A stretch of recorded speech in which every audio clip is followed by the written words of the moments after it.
now, Deb?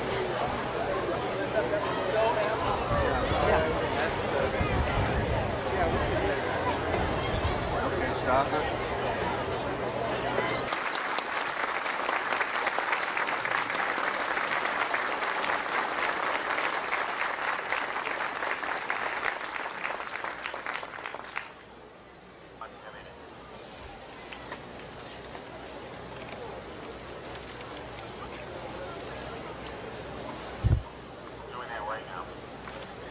Good morning. And what a morning it is. Somebody take a picture. Look at this. My name is Greg Peterson, and I am the president of the Robert Jackson Center. A little more than 2 years ago, a small group gathered to discuss the concept of a living memorial to Justice Robert H. Jackson, which would advance his legacy through educational programming, exhibitry, a comprehensive website, and by pursuing the relevance of his idea to our time and generation.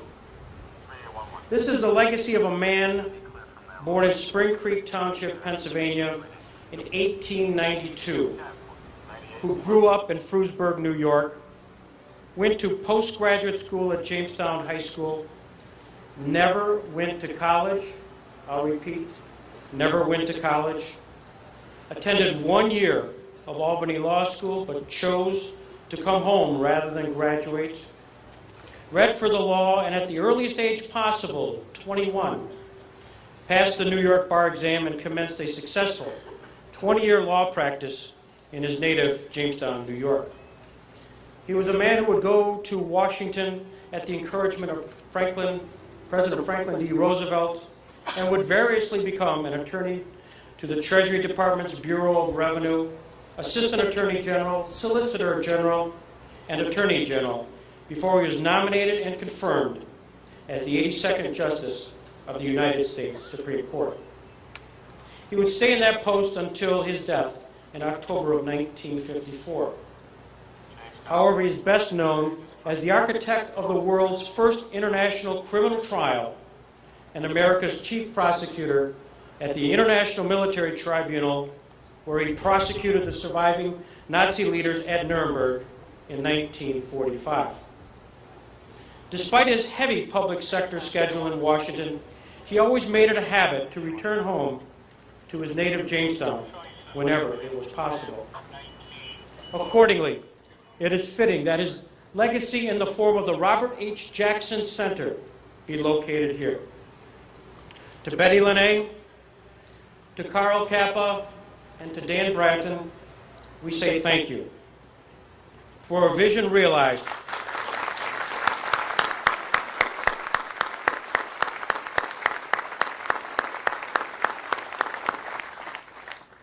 For a vision realized today when we can gather to honor Justice Jackson in the presence of his family, his friends, and his former law clerk, now Chief Justice of the United States, William H. Rehnquist. Prior to requesting everyone to stand for the Pledge of Allegiance and the invocation, a few notes about the participants. To lead the Pledge of Allegiance is Michael Cardman. Last year, he became the youngest Eagle Scout in the history of Chautauqua County at age 13. To lead the invocation will be Father Moritz Fuchs, who during World War II was known as Private Moritz Fuchs, and he had the singular experience to act as Justice Jackson's bodyguard during the Nuremberg trial. Ladies and gentlemen, please rise for the Pledge of Allegiance, followed by the invocation.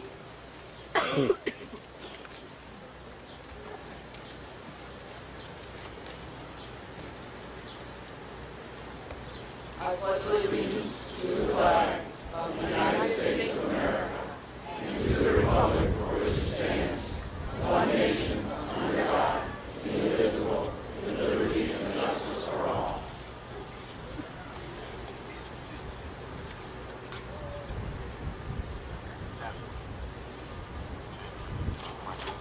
In praise, wonder, and thanks, we join with intelligent creation to honor God's plan for human life on earth as we gather to honor Justice Robert H. Jackson.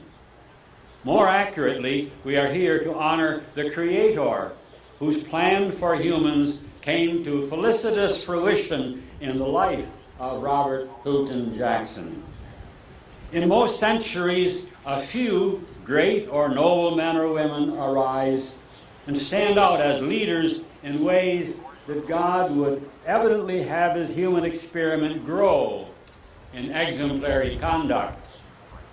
We are drawn to admire and emulate those who have and share with us a lofty vision or valuable insight that evidences their being on track with God's plan for human history. We can marvel at the trust with which you, God, endow a few who can then lead us worthily. Thank you, God, for letting that trust in you grow in Robert Jackson so that he could so articulately express and accomplish such a proper judgment at Nuremberg. Today, as we thank you, our Creator God, for our human history and our national history, we center our thanks for placing Robert Jackson among us. He clarified for the world of our time the obligation of basic responsibility and accountability that we humans owe to God and to history for our choices and actions, whether they are or are not toward justice and peace. So as we gather today to dedicate this memorial in honor of Justice Robert H. Jackson, we ask you, God, for your continued inspiration and empowerment among us to strengthen and develop our efforts toward world respect, justice, and peace, so that someday all your various people the world over may, in fuller freedom, praise you, Lord, Almighty, Creator God. And they all said, Amen. What'd they say? Amen. Please be seated.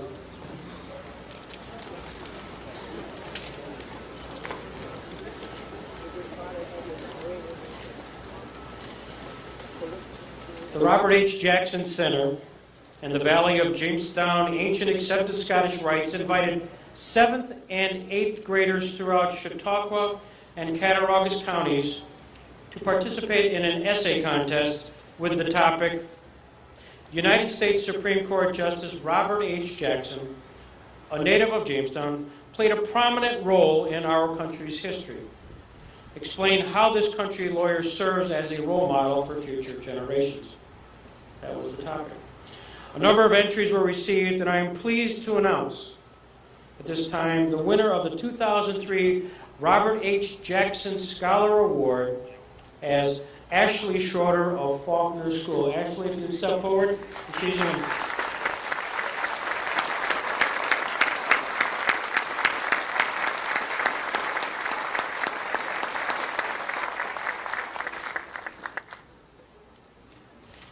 The essay will be on the website of the Robert H. Jackson Center, as well as I believe it's being published on the local paper.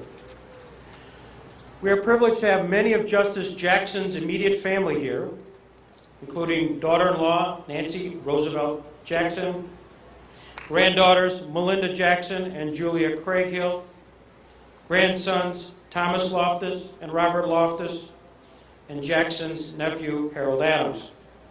There are a number of great-grandchildren who have also joined us from far and wide. Please join me in welcoming them to the Robert Jackson Center.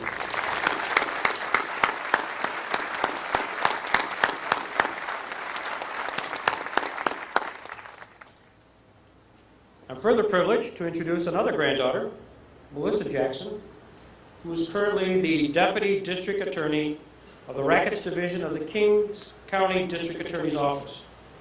She joined the office in 1981 after graduating from Fordham Law School. She completed her graduate work at the University of Pennsylvania in 1974. Her resume is long and distinguished. However, I am thrilled at this point, ladies and gentlemen, to provide some family remarks, Alyssa Jackson. Alyssa?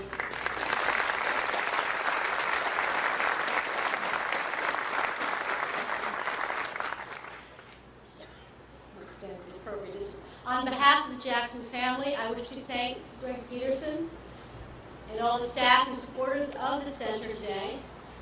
And I wish to thank you for the honors bestowed upon our grandfather. Robert Jackson had 2 children, William, or Bill, and Mary. I am the daughter of Bill.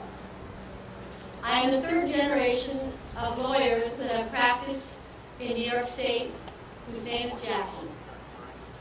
My grandfather, my father, who was counsel to Rockefellers and Kings, and myself. I have 3 children, all of whom are the same ages as many of the students that are here today. I have no memory of my grandfather. I've had to rely on the memories of others to reconstruct the family man. My mother vividly remembers first meeting her father-in-law, whom she called Justice. She remembers that she was 21 years old, yet to be married to my father, on the lawns of Hickory Hill, the family house in Virginia, in the early morning, when she looked up and she saw a vision. It was a man riding on horseback, coming through the forest ahead of her. And behold, it was her father-in-law. She was stunned. And she said to me, and has said many a time, that that image of Justice sitting astride the horse, the stature and the vigor of the man remains with her today. My father remembered his father with reverence tinged with sorrow. I think my dad never got over the untimely death of his father and grieved until the very day that he died. Robert Jackson took my father with him to the Nuremberg war crimes trial. Dad was only 25 years old and a very recent graduate of law school. I have tried to imagine what it must have been like for a young lawyer and son to have been present and to have participated in the making of history, with his very father, the shaper of it. It must have been remarkable. And in trying to understand what it must have been like to be the son, I was rambling around Dad's old library, and I found a book that Justice Jackson had written on the Nuremberg War Crimes trial, and an inscription inside. It was handwritten, and it was dated March 7th, 1946, Lindenstrasse.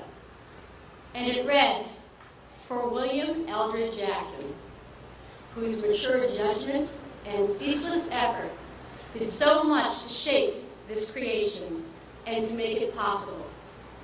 With the appreciation and affection of his father, Robert H. Jackson." I think this inscription gives us a sense of what an affectionate, generous, and humble father Robert Jackson was. I came to know my grandfather through the study of law.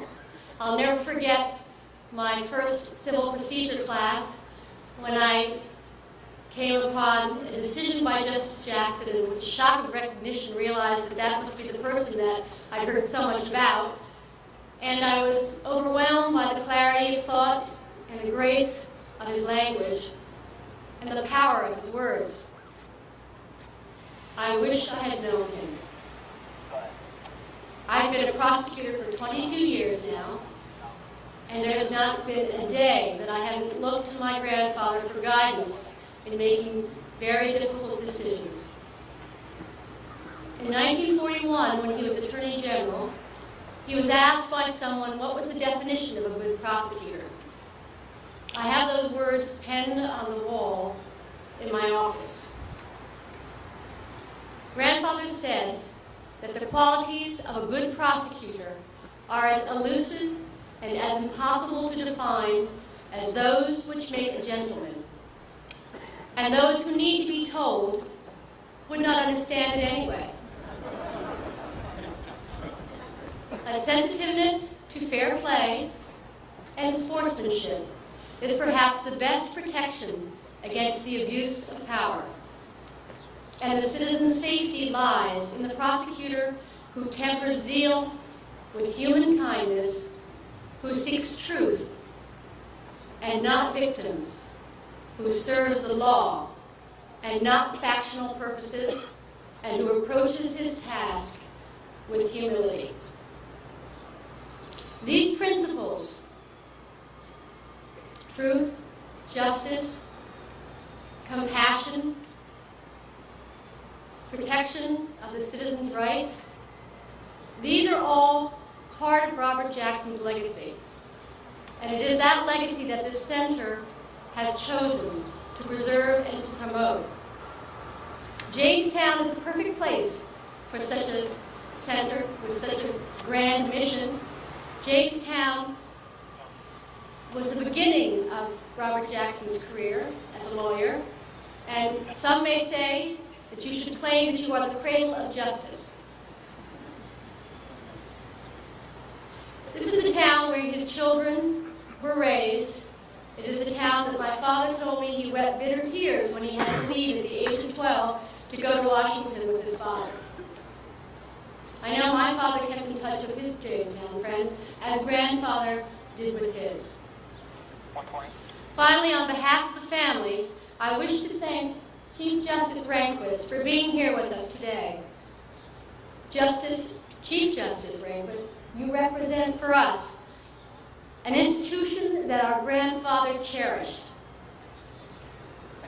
And you also hold a unique place in his legend as his law clerk. You know us as none of us did. It is most fitting that you, the top judge in the country, dedicate the center, and you honor us with your presence. Thank you.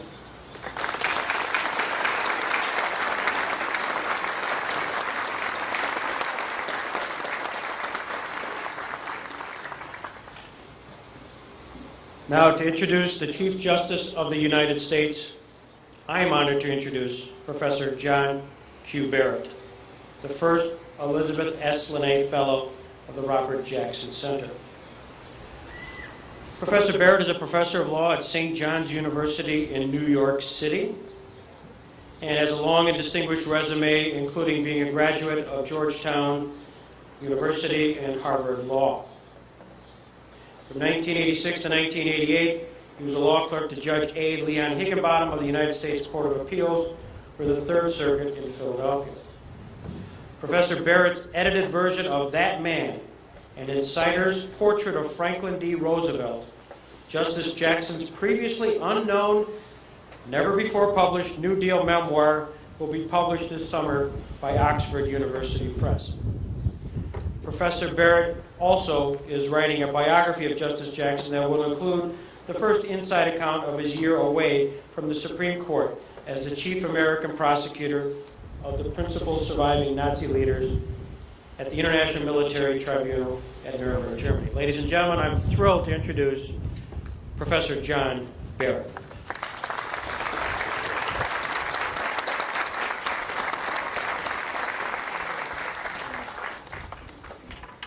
Thank you very much.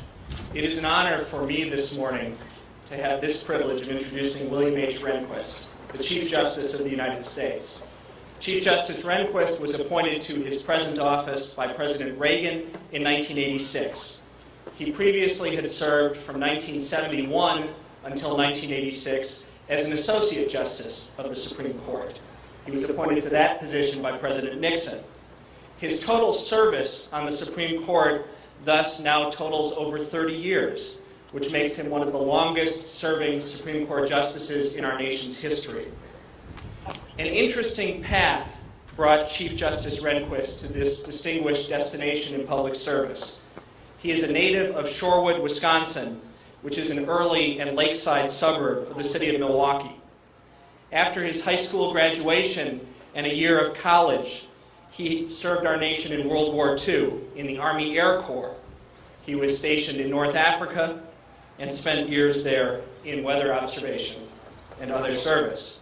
After the war, and having experienced a more salubrious climate perhaps than his native Shorewood, Wisconsin, he hitchhiked with a friend across the American West, looking, among other things, for someplace more like North Africa than Milwaukee. And he found Northern California, and he used his GI Bill benefits to complete his college education and to earn a master's degree at Stanford University.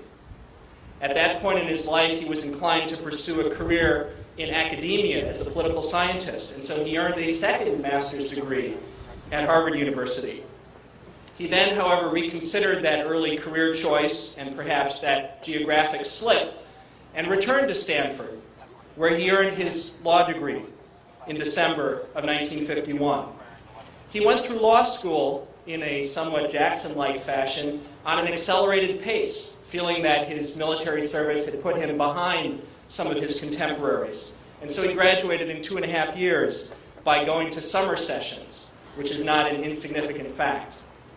He graduated first in his class from Stanford and became a member of the bar shortly thereafter.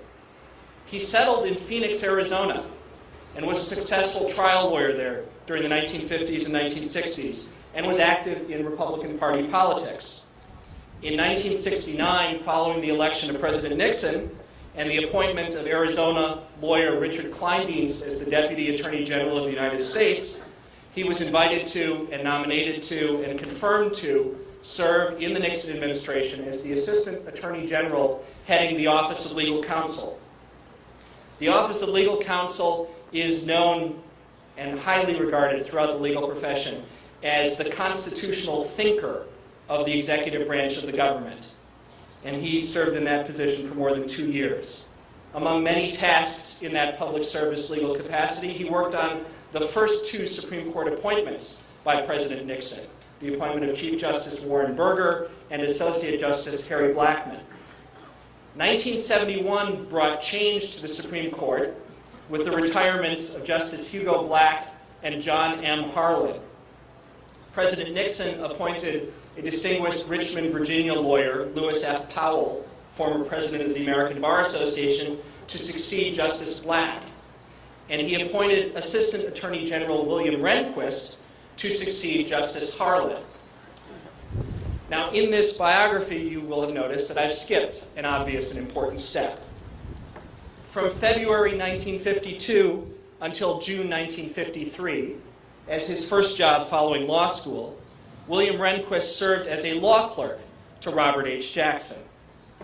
A law clerk is an in-chambers direct employee and assistant of a judge, in this case a Supreme Court justice, to be used on the inside in a highly responsible, highly confidential position as the justice sees fit. Justice Jackson had William Rehnquist and a co-clerk with him for the 18 months that Mr. Rehnquist was a law clerk. And that working relationship, obviously, was his first opportunity at the Supreme Court, a very special direct exposure to the work of the court, and obviously a direct and intimate working relationship with the man who we honor and who this center honors today. There are, of course, many reasons why William Rehnquist got to be a law clerk to Robert H. Jackson.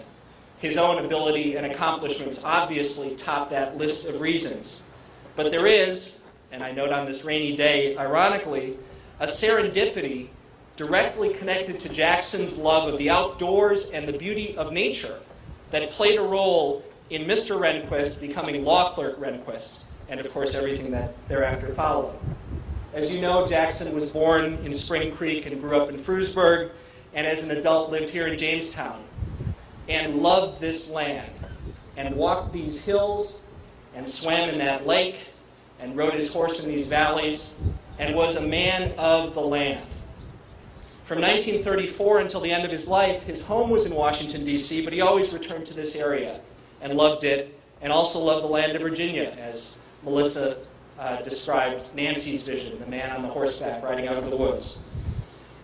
In addition to returning to Jamestown and Loving, Virginia, however, he also, beginning in the summers following his Nuremberg service, spent 2 weeks each year in the woods of Northern California, a place that he found captivating. And I think, having now seen both, in some ways there's a surprisingly direct comparison between those groves north of San Francisco and the groves here in southwestern New York State. As luck would have it, his second law clerk, a gentleman named Phil Neal, who was here with us last October, had become a law professor at Stanford University. And so the serendipity of nature and Northern California and Phil Neal and Stanford becomes the connection to William Rehnquist. In 1950, Professor Neal invited his former boss, Justice Jackson, to dedicate a new law school building at Stanford. That was a year in which Phil Neal was teaching a student named William Rehnquist.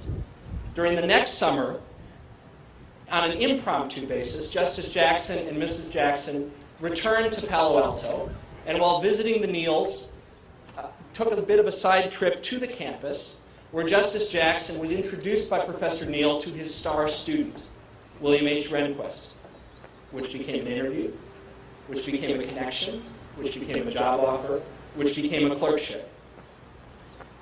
In December 1951, Justice Jackson wrote to almost graduating Stanford Law School student William Rehnquist, "I felt that our talk at Stanford, that you and I would get along pretty well together. And if we can make proper arrangements, I will be glad to take you on." I know all of Jamestown and this region joins with me in echoing that Jackson sentiment. We will and we are here today getting along pretty well together with Chief Justice Rehnquist. And in Jackson's phrase, it is a high honor that he is taking us on and dedicating the Robert H. Jackson Center. The Chief Justice of the United States, William H. Rehnquist.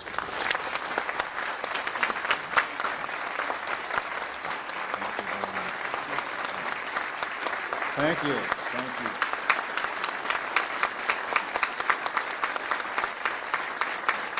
Thank you. Thank you very much.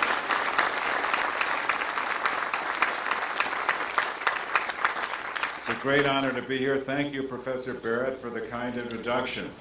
I'm delighted to be here for the dedication of the Jackson Center. I served as one of his law clerks for a year and a half, and it was one of the most rewarding experiences of my life. Justice Jackson served as an Associate Justice of the Supreme Court from 1941 until his death in 1954. And during these 13 years, he made significant contributions to the court's jurisprudence. But unlike any of his colleagues, before or since, he was a principal architect of the Nuremberg war crimes trials held immediately after World War II. He described this effort as the supremely interesting and important work of his life. So a good portion of my remarks will be devoted to that aspect of his career. He was born, of course, in 1892, grew up here in the Jamestown area. He was admitted to the New York bar without having a law degree and developed a very successful law practice here. He was also active in the state Democratic Party and as a result became a friend of Franklin D. Roosevelt. After Roosevelt became president in 1933, he brought Jackson to Washington as general counsel to what was then the Bureau of Internal Revenue. Jackson rose rapidly in the executive hierarchy, serving as Assistant Attorney General in the Antitrust Division, Solicitor General, finally Attorney General. Justice Louis D. Brandeis expressed the view that Jackson should be Solicitor General for life, a high compliment from one who did not bestow compliments casually. When Roosevelt elevated Harlan Stone to the Chief Justice in 1941, he appointed Jackson as Associate Justice. Franklin Roosevelt died at Warm Springs, Georgia on April 12, 1945. He was succeeded by his Vice President, Harry S. Truman. The Allies in Europe were sweeping to victory. VE Day was less than a month away. In late April, Truman asked Justice Jackson to take on the job of Chief U.S. Prosecutor before an international tribunal to try high German officials accused of war crimes. Within days, Jackson wrote to the president accepting the position, and by an executive order dated May 2nd, Truman appointed Jackson as chief prosecutor. In accepting this job, Jackson took on an enormous responsibility, not just as an advocate for the tribunal, but also as a de facto ambassador and an administrator. He later said that it was the first case I've ever tried when I had to first persuade others that a court should be established, help negotiate its establishment, and when that was done, not only prepare my case, but find myself a courtroom in which to try it. There had never been such a tribunal before. The United States would prosecute and judge, along with its wartime allies, Great Britain, Russia, and France. Agreement as to which country would do what and when and had to be negotiated. A sizable and highly competent staff had to be assembled on short notice to depart for war-torn Europe for an indefinite period of time. Jackson made his first of several trips to Europe in late May 1945 to discuss preliminary matters. This was before the age of jet propulsion, and travel was by propeller plane. These planes could not cross the Atlantic without refueling. Thus, a flight from Washington or New York to Paris, like Jackson's, would stop first at Stephenville, Newfoundland, and then at Santa Maria in the Azores, before the final leg to its destination. When Jackson got there, agreements were duly negotiated among the Allies over the summer. Nuremberg, Germany, was designated as the place for the trials to be held. Not only was the job of chief prosecutor a once-in-a-lifetime opportunity, Jackson had very strong feelings about the importance of establishing a thorough record of the atrocities committed by the Nazis. In a June 1945 report to the president, he explained, "The groundwork of our case must be factually authentic and constitute a well-documented history of what we are convinced was a grand, concerted pattern to incite and commit the aggressions and barbarities which have shocked the world. We must not forget that when the Nazi plans were boldly proclaimed, they were so extravagant that the world refused to take them seriously. Unless we write the record of this movement with clarity and precision, we cannot blame the future if in days of peace it finds incredible the accusatory generalities uttered during the war. We must establish incredible events by credible evidence." The trials began in late November 1945, and Jackson was the first to make an opening statement to the tribunal. In beautiful prose, Jackson spoke of the importance of making sure that each of the defendants, no matter how heinous the charges against them, received a fair trial. He said, "The former high station of these defendants, the notoriety of their acts, and the adaptability of their conduct to provoke retaliation make it hard to distinguish between the demand for a just and measured retribution and the unthinking cry for vengeance which arises from the anguish of war. It is our task, so far as humanly possible, to draw the line between the two. We must never forget that the record on which we judge these defendants today is the record on which history will judge us tomorrow. To pass these defendants a poisoned chalice is to put it to our own lips as well. We must summon such detachment and intellectual integrity to our task that this trial will commend itself to posterity as fulfilling humanity's aspirations to do justice." He spoke for the entire day and won high praise from the American reporters covering the event. Several months later, he undertook the principal cross-examination of Hermann Goering, the highest-ranking German official on trial. Press reviews of this effort were mixed. Goering was a very shrewd fellow, and someone was telling me just the other day about one of the exchanges between Jackson and Goering during the trial. Jackson said to Goering, "Here you made these plans to exterminate the entire Jewish race." And Goering said, "Yes, just as the United States did with the Indians." After all the evidence was in late July, Jackson also made the first of the closing speeches for the prosecution. On August 31st, the tribunal recessed to consider the cases against the defendants. Its judgment was handed down a month later. Of the 22 defendants, 12 were sentenced to hang, 3 to life imprisonment, 4 to terms ranging from 10 to 20 years, and 3 were acquitted.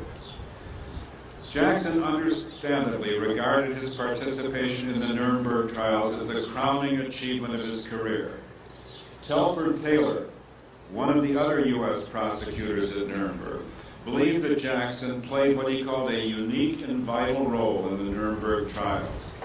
Taylor said that more than any other man of that period, Jackson worked and wrote with deep passion and spoke in winged words. There was no one else who could have done that half as well as he. But despite the praise for Jackson's contribution to the success of the Nuremberg trials, there was a great deal of criticism of the trials here in this country at the time. The criticism focused on 2 issues. The first was whether a justice of the Supreme Court should participate as a prosecutor in such a trial.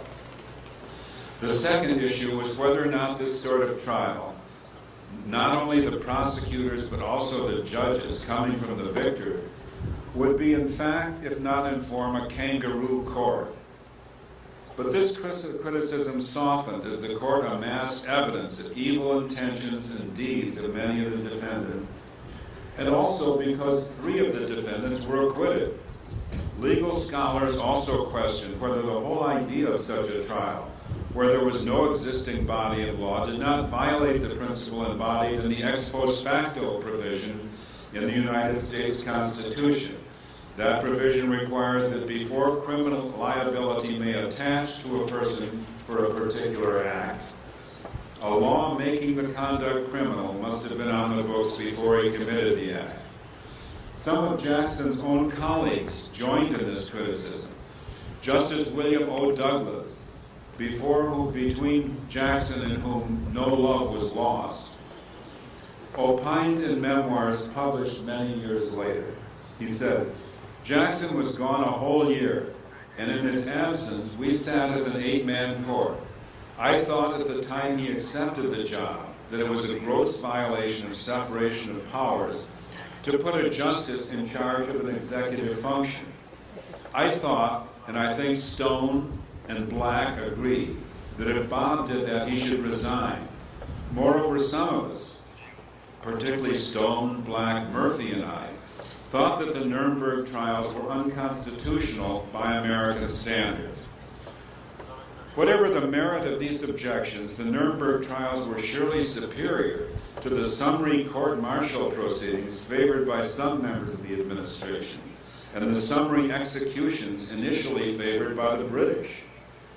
Chief Justice Stone wrote privately in November 1945 that it would not disturb him greatly if the power of the Allied victors was, quote, openly and frankly used to punish the German leaders for being a bad lot. But it disturbs me some to have it dressed up in the habiliments of a common law and constitutional safeguards to those charged with crime." Justice Jackson's response to this criticism says a great deal about how he viewed the Nuremberg trials and also what a fine trial lawyer and an advocate he was. When, he said, did it become a crime to be one of a bad lot? What was the specific badness for which they should be openly and frankly punished? And how did he know what individuals were included in the bad lot? If it would have been right to punish the vanquished out of hand for being a bad lot, what made it wrong to have first a safeguarded hearing to make sure who was bad and how bad and what his badness consisted? Surely Jackson won this duel with Stone about the nature of the Nuremberg trials. Stone's biographer, Mason, sums up Stone's views of Jackson's service this way. He says, for Stone, Justice Jackson's participation in the Nuremberg trials combined three major sources of irritation: disapproval in principle of non-judicial work, strong objection to the trials on legal and political grounds, the inconvenience and increased burden of work entailed. Stone's concern for the effect of Jackson's absence had on the court is surely understandable, as I see from my point of view now, much more than I might have a long time ago. Jackson had been gone for one entire year of the court, and his colleagues had to take up the slack by dividing up what would have been his share of the opinions during the term. In any case in which the 8 justices were equally divided, the court had 2 alternatives, neither of which was attractive. They could simply hand down a one-sentence order announcing that the decision of the lower court was affirmed by an equally divided court, an order which by custom says nothing about the governing law. The same issue which presumably the court thought important enough to review would have to await decision until another case in which all 9 members of the court were present. The other alternative was to simply set the case down for re-argument when the 9th justice returned. One of Stone's complaints was that he first learned of Jackson's acceptance of the role of prosecutor when it was announced by President Truman. And surely it would have been better had Jackson talked to Stone first. Stone didn't have any power to veto what he said, what Jackson did. I can testify to that fact.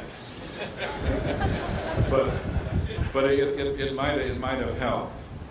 It's difficult not to sympathize with either Jackson's or Stone's views. For Jackson, this was a once-in-a-lifetime opportunity, the high point of his professional life. His stature as a jurist undoubtedly contributed to the success of the Nuremberg trials, but over and above that, this was right up his alley, the use of the spoken and written word, in a way that it would not have been for his colleagues or for most other judges. It was an advocate's dream. Speaking to the New York State Bar Association in 1947, Jackson said that his Nuremberg role, quote, was the supremely interesting and important work of my life, and an experience which would be unique in the life of any lawyer. When I served as Justice Jackson's law clerk, it was 6 or 7 years after the Nuremberg trials, and they had been controversial at the time. So I studiously refrained from asking him anything about them. But one day, a friend of mine who I'd known at graduate school was down visiting me. He was very interested in international relations.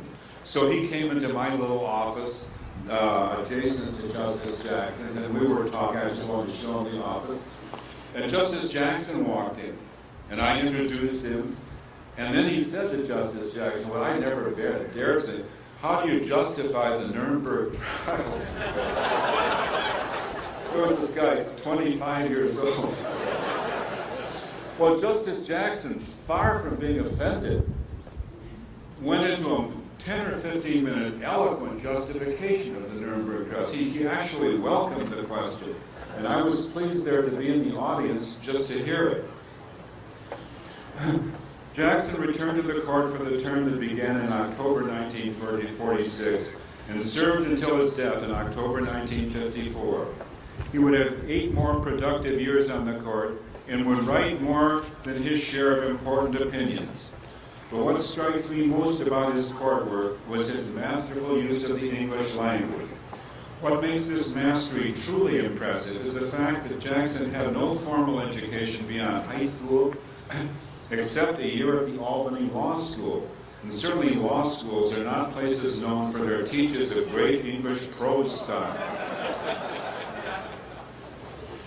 He wrote the opinion of the court in West Virginia State Board of Education versus Barnett in 1943, in which the court decided that even the need to stimulate wartime patriotism did not trump the First Amendment rights of school children to refuse to salute the American flag because of their religious beliefs.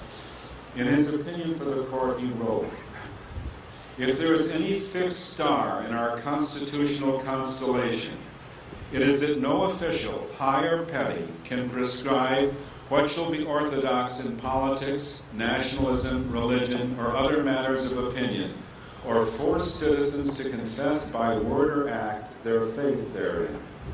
The very purpose of a Bill of Rights was to withdraw certain subjects from the vicissitudes of political controversy, to place them beyond the reach of majorities and officials, and to establish them as legal principles to be applied by the courts. One's right to life, liberty, and property, to free speech, free press, freedom of worship and assembly, and other fundamental rights may not be submitted to vote. They depend on the outcome of no elections." The Seizure case, which came in 1953 and ran its brief course from beginning to end during my first months as a law clerk, was one which was intensely covered by the media in the spring of 1952. It was during the Korean War, and President Truman had seized the steel mills to prevent a strike which would shut down the production needed for the military. All 9 justices who heard the case had been appointed by Democratic presidents, 5 by Roosevelt, 4 by Truman, and yet by a vote of 6-3 they ruled against Truman's authority to seize the mills. The court worked on a tightly compressed schedule late in its term. Review was granted early in May. The case was argued orally only a week later. Decision handed down in the middle of June. And of course, all the law clerks, as you can imagine, were just dying to find out how it came out. And the court held its conferences on Saturday in those days. And I remember George Niebank, who was from Buffalo, and I were the clerks at that time. We were anxiously waiting for Justice Jackson to come back. And so he said, "Come on in the office." And he turned and said, "Well, boys, the president got beat." Justice Black wrote the opinion for the court, but each of the other 5 who agreed with his result wrote a separate opinion. It is Jackson's, I believe, which has best stood the test of time. Presidential power, he said, is divided into 3 kinds. The first was where the president acted pursuant to congressional delegation of authority. Here, presidential power was at its apex. The president had not only the power of the executive, but the power of the legislature behind it. And only if the act was beyond the authority of the federal government itself would a presidential act be struck down. The second case was where the president acts in the absence of any congressional expression on the subject, one way or the other. There he has the power of the executive, but not that of Congress behind it. The third is presidential power at its nadir, when the president takes measures to deal with a situation in a particular way, where Congress has said that it should be dealt with in a different way. This, in Jackson's view, was the situation in the Seizure case, and that was why he joined in ruling the seizure unconstitutional. Although no one else on the court joined Jackson's opinion at the time, the court has since cited it as governing law. In a poll of legal academics conducted some 30 years ago, Justice Jackson was rated as a near great among the 100 justices who had then served.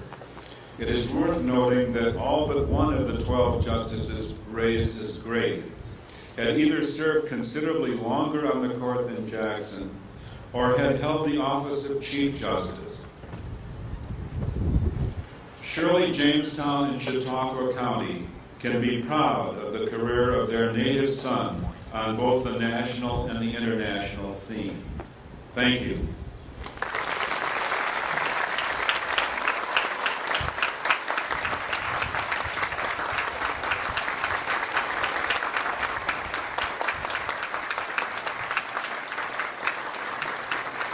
Thank you.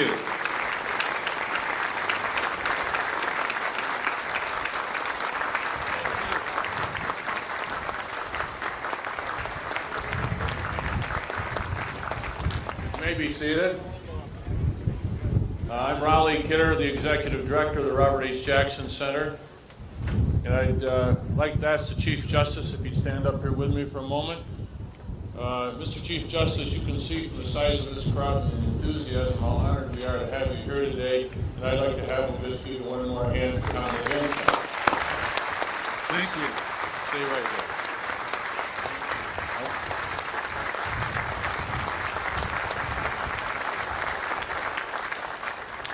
I would like to read a citation in just a moment, but before I do, I'd like to recognize two people who put this together. The person who designed and wrote the words, Harold Adams, the nephew of Robert Jackson. You want to stand and raise your hand there, Harold?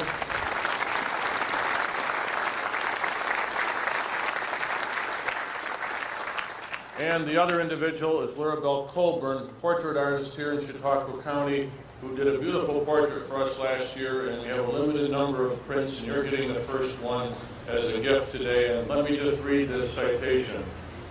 This portrait of Justice Jackson, and where is he? Right here somewhere, right behind you, sir. This portrait of Justice Jackson is presented with great esteem and deep appreciation to Chief Justice William H. Rehnquist at the formal dedication of the Robert H. Jackson Center in Jamestown, New York, May 16, 2003. Thank you very much. Thank you. Thank you very much.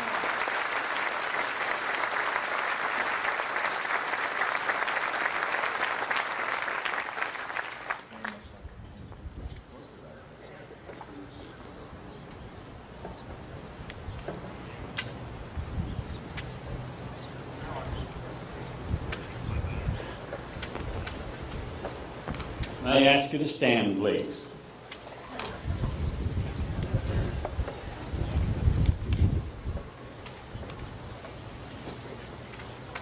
Lord God, creator of the universe beyond our knowing, and designer of this unique planet Earth where you have placed us, we implore your blessing on us and on all people of our time. Our world of rapid transport, instant communications and messaging calls for an unusual level of alertness, competence, knowledge, and wisdom in our reading of the signs of the times.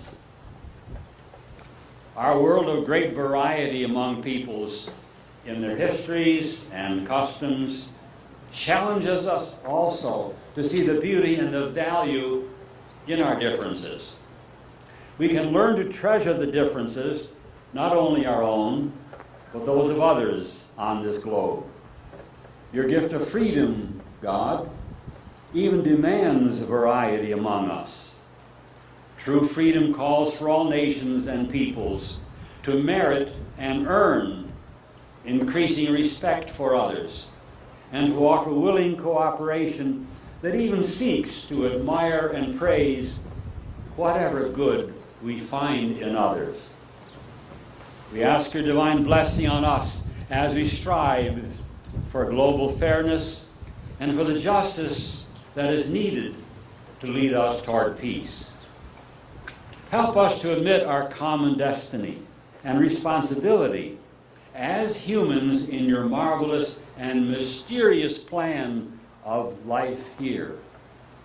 As we remember and cherish the memory of the distinguished Justice Robert H. Jackson, help us to clarify our resolve to continue in our own lives, in our own time, the ideals and the vision that he so well articulated and exemplified in his all too short life.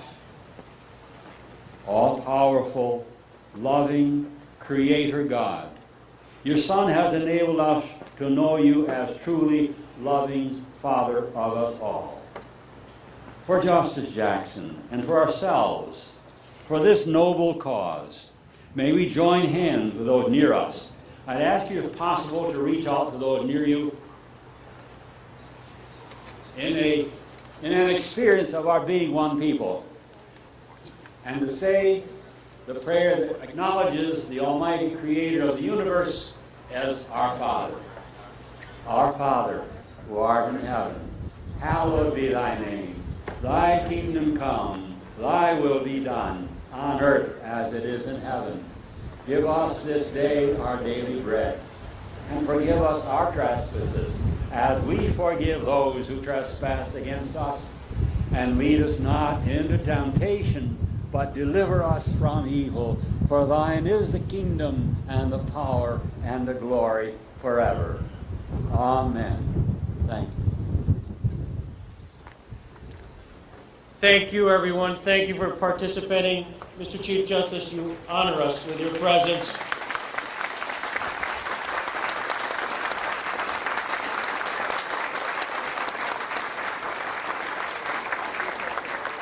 And with that, this dedication ceremony is adjourned. Thank you very much for coming.